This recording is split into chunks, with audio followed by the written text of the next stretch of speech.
Brooklynn May Muller was born March 29th, 2000. She was the type of child every parent wants. A difference maker, extremely intelligent and athletic, straight A student.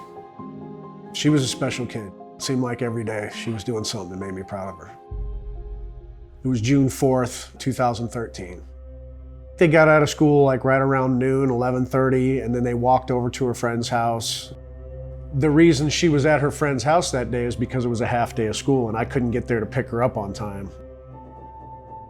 Her friend's father was at work.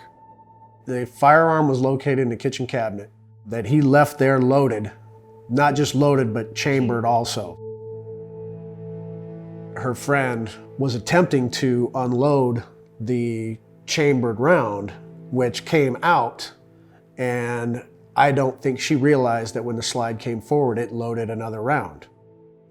She had it sideways and the firearm went off, and that's what shot Brooklyn as she was walking away. I walked in the house and I see her with her friend kind of holding her, and I thought they were pulling a prank on me. And then I heard the 911 operator on the speakerphone, and then I realized how severe the situation was. Her condition was really dire. I was at work and I kept seeing my phone ringing. I answered and there was a strange voice, my husband. I didn't recognize his voice. And he said, "Get to the hospital, Brooklyn is hurt." My physician comes in and she was the one that told me she's been shot. I have no concept of time, none. The complete world had stopped. And I remember time kept going. And I wanted everybody to just shut up, and I wanted everything to stop. And it wouldn't.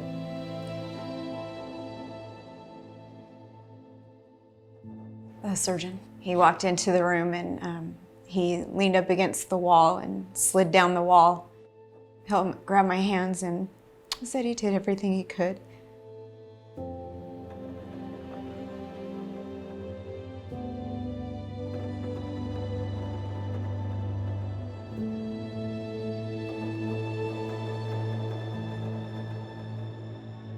The detectives were really good.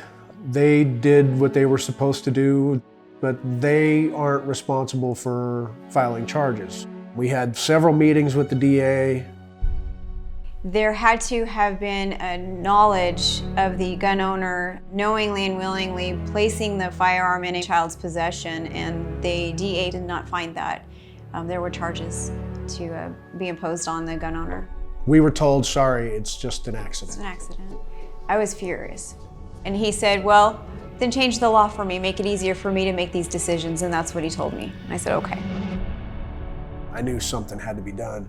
This can't just be the way that this is gonna end for her. We met Ozzy at our kickoff for our National Safe Day. He was inspired by what we were doing with sharing a message. Ozzy approached us with a law that he was drafting, and it was with us in mind. He knew about our story and he wanted to do something. You could just tell he was passionate about it. He really had a genuine desire to get something done because he knew it was just an injustice. In 2019, Brooklyn's law did go through for safe gun storage. It was passed to hold gun owners responsible for their firearms. She's still a difference maker even in her passing. She's still changing lives. Ozzy Fumo, when he tells you he's going to do something, he does it. He keeps his promises. Personally, I trust Ozzy implicitly to make the right and tough decisions. I think he's just a man of high moral character. You can trust him to do what he says. My name is Ozzy Fumo. I'm running for Nevada State Supreme Court.